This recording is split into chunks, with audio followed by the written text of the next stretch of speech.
Bien-aimés, je bénis Dieu encore ce matin pour le privilège et l'honneur qui nous est encore accordé de pouvoir continuer la suite du développement sur l'évangile que nous avons commencé depuis la dernière séance.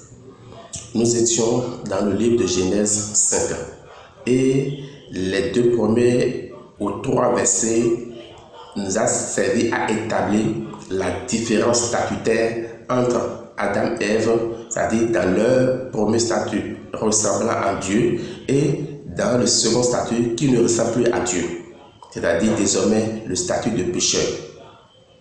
Alléluia. Et c'est le péché. Glory be to God. Nous allons continuer. Nous allons remarquer que dès lors, à un moment donné, la Bible va dire, nous sommes dans le livre de Genèse 6, la Bible va dire que l'homme, l'Éternel, l'auteur va dire, je suis dans le livre de Genèse 6, verset 3, alors l'Éternel dit, mon esprit ne restera pas à toujours dans l'homme, car l'homme n'est que chair et ses jours seront de 120 ans. Glory be to God.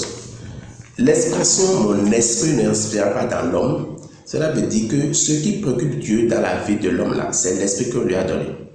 Satan n'a pas attaqué l'esprit de l'homme parce qu'il ne peut pas. Il n'y a pas de sensibilité dans l'esprit de l'homme. La sensibilité ne réside que dans l'âme de l'homme. C'est pour ça qu'il a attaqué l'âme. Glory be to God. Nous descendons, je suis dans le verset 5, l'Éternel vit que la méchanceté des hommes était grande sur la terre et que toutes les pensées de leur cœur se portaient chaque jour uniquement vers le mal. Glory be to God. Ça veut dire que l'homme était continuellement influencé par le péché et conduit par le diable, celui qui ne vit que dans le mal. L'homme ne pouvait plus faire du bien. L'homme ne pouvait plus voir les choses à la manière, au goût de Dieu. Donc chaque jour, son cœur ne le conduisait que vers le mal. L'Éternel se repentit d'avoir fait l'homme sur la terre et il fut affligé dans son cœur. Et l'Éternel dit, j'exterminerai de la face de la terre l'homme que j'ai créé, depuis l'homme jusqu'au bétail, aux reptiles et aux oiseaux du ciel, car je me répands de les avoir faits. Est-ce que Dieu va exterminer tous les hommes? Non. C'est vrai qu'il a déclaré, il ne le fera pas. Est-ce qu'il va détruire tous les bétails? Non, il ne le fera pas, il a déclaré. Dieu, la première option, c'est de détruire tous les hommes. Comme s'il allait les recréer. Mais Dieu ne va pas recréer. Sur le chemin, Dieu va choisir une personne, un sujet en la personne de Noé, qui va trouver grâce à ses yeux et sa famille. Et autour de lui, il va donner que ce dernier rassemble les animaux en couple. D'accord? Et ils vont se retrouver dans une arche que l'Éternel va fermer à un moment donné pour les préserver du déluge. En réalité, cet événement est l'expression de l'enlèvement. Glory be to God. Il y a des choses que nous allons dire par la suite. Tout de suite, je ne voulais pas aborder. D'accord? Parce que le livre de Genèse a une signification. D'accord? A un caractéristique. Maintenant, si je ne prêche pas, si je ne plante pas le décor, l'évangile qui est la base de toute relation, la connaissance de l'évangile, qui est la base de toute véritable relation avec Dieu. Si vous n'avez pas la bonne connaissance de l'évangile, vous ne pouvez pas avoir le Saint-Esprit. Parce que c'est en acceptant l'évangile qui vous donne droit au Saint-Esprit. Peu importe qui vous êtes, je pèse bien mes mots, je dis peu importe qui vous êtes, peu importe l'expérience ministérielle que vous disposez, si vous n'avez pas encore écouté l'évangile, si vous n'avez pas encore compris l'évangile, si vous n'avez pas encore accepté l'évangile, l'esprit avec lequel vous travaillez, c'est votre propre esprit. Je dis peu importe ce que vous disposez comme onction, vous n'êtes pas encore justifié. Non, votre âme est toujours esclave du péché.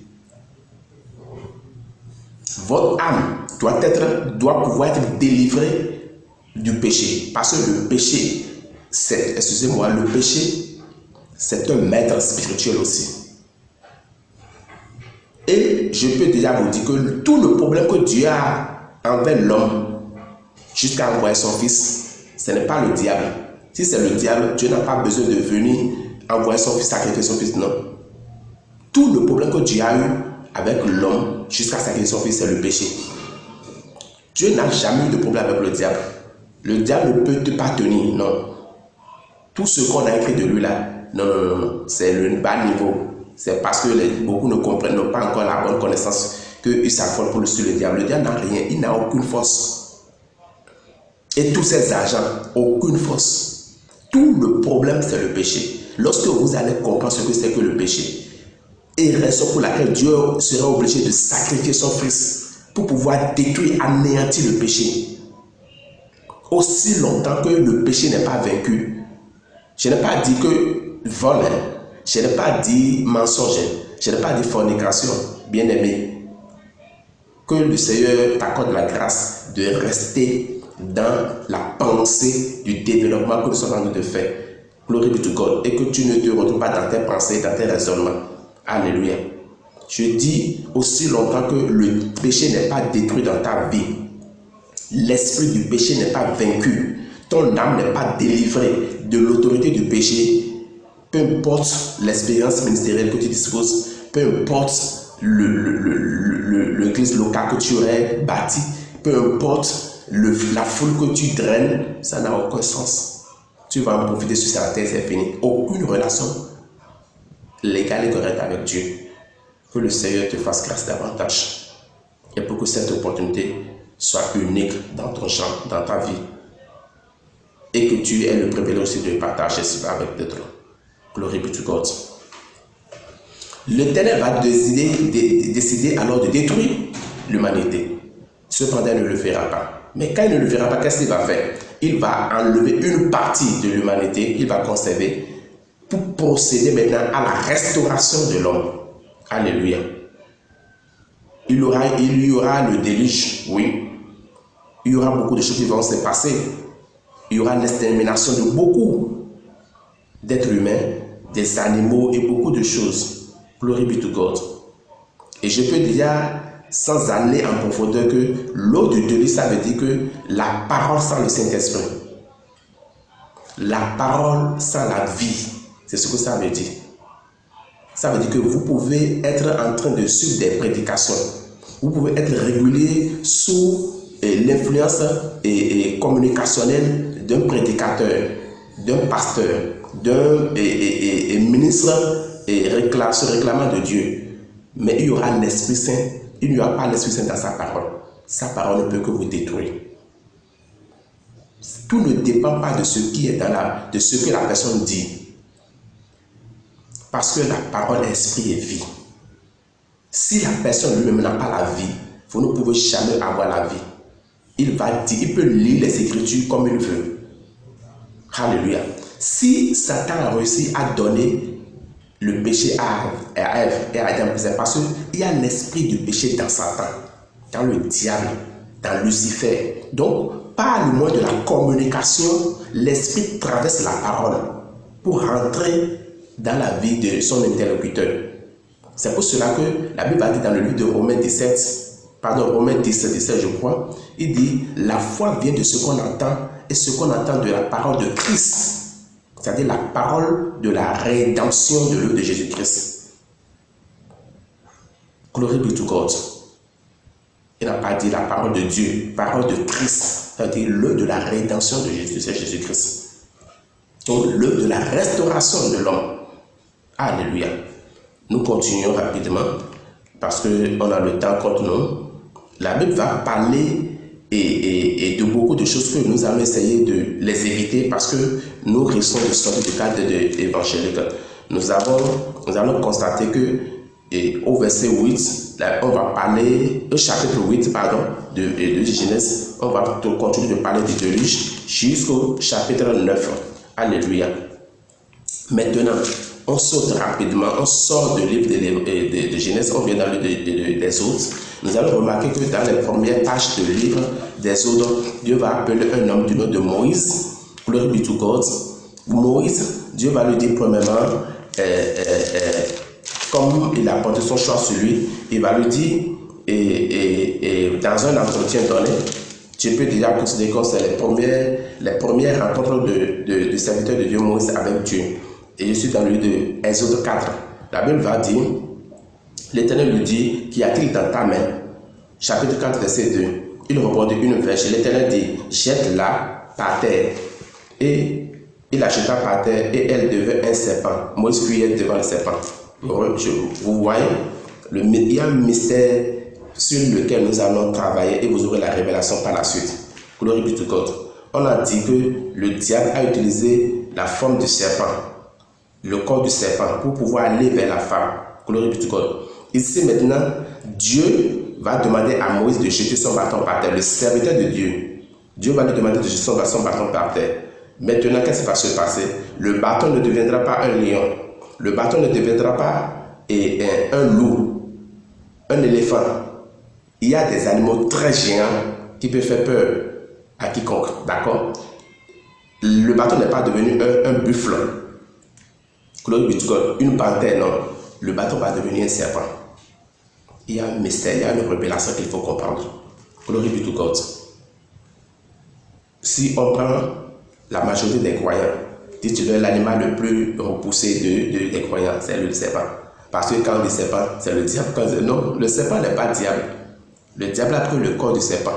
Il a pris la figure du serpent pour pouvoir, parce que le serpent répond, il répondait à une certaine caractéristique qui est très importante, qui est très utile dans le message qui allait être passé. Glory be to God. Et c'est pour cela que Dieu même va dire à Moïse maintenant, jette ton bâton, et le bâton va devenir serpent. Moïse va fuir devant le serpent. Glory be to God.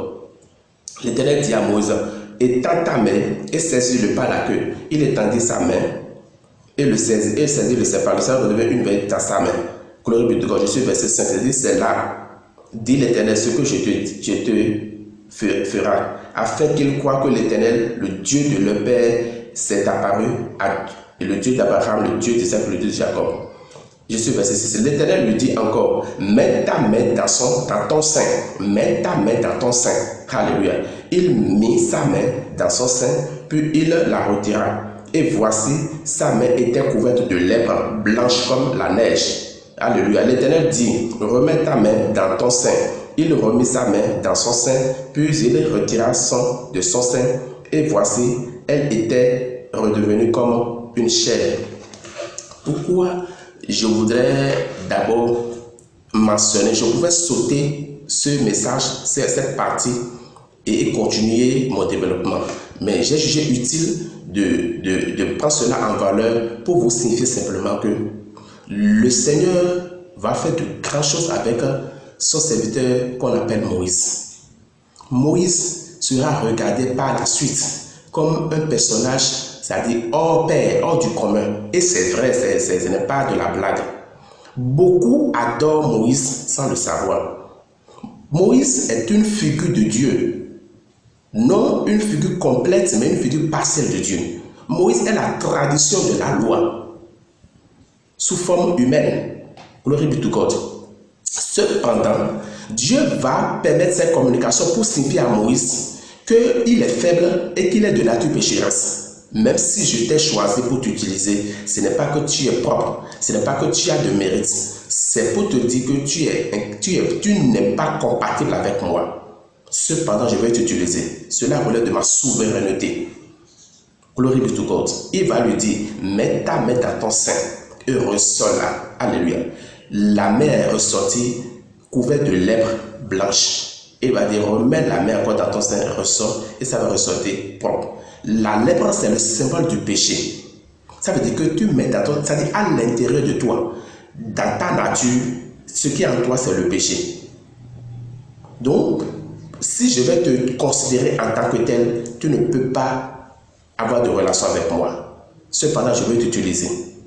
Donc, il est en train de parler dans la conscience réalité de Moïse pour le prévenir face aux enjeux qui sont devant, au ministère qu'il va lui confier. Et avec, par la suite, vous allez découvrir, vous allez comprendre davantage pourquoi il lui a fait, parce que je viens de le dire, mais sur le chemin, il y aura des failles dans la vie du serviteur de Dieu Moïse, et d'où la nécessité de comprendre l'importance de l'œuvre de la rédemption de Jésus-Christ qui pouvait détruire cette lèpre dans la vie de quelconque serviteur.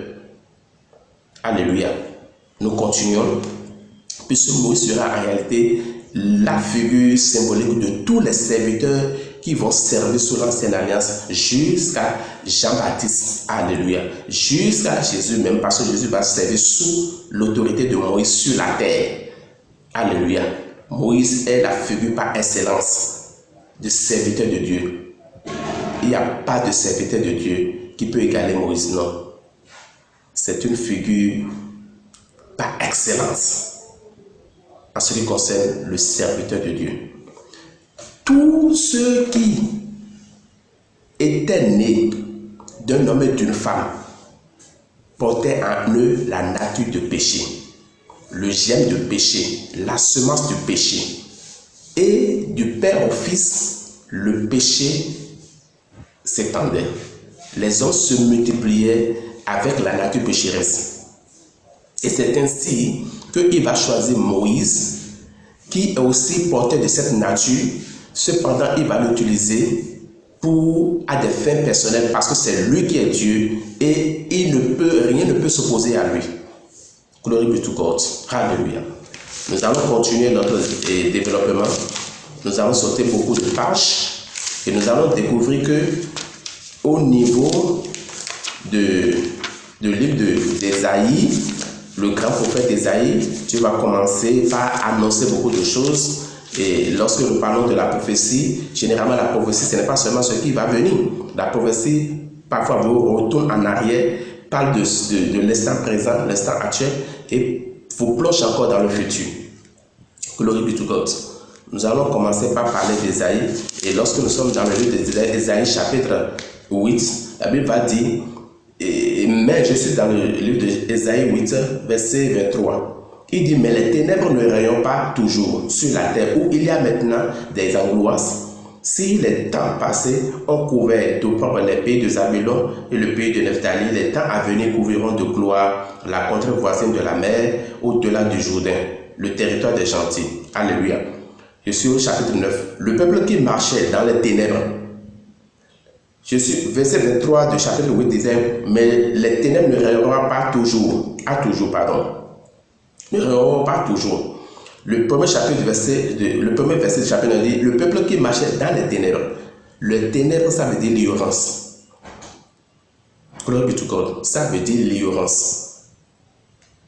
D'accord? Se réclamaient juste, ils disent beaucoup de choses. Mais Dieu les a maintenus dans ce niveau de connaissance des choses, de compréhension des choses.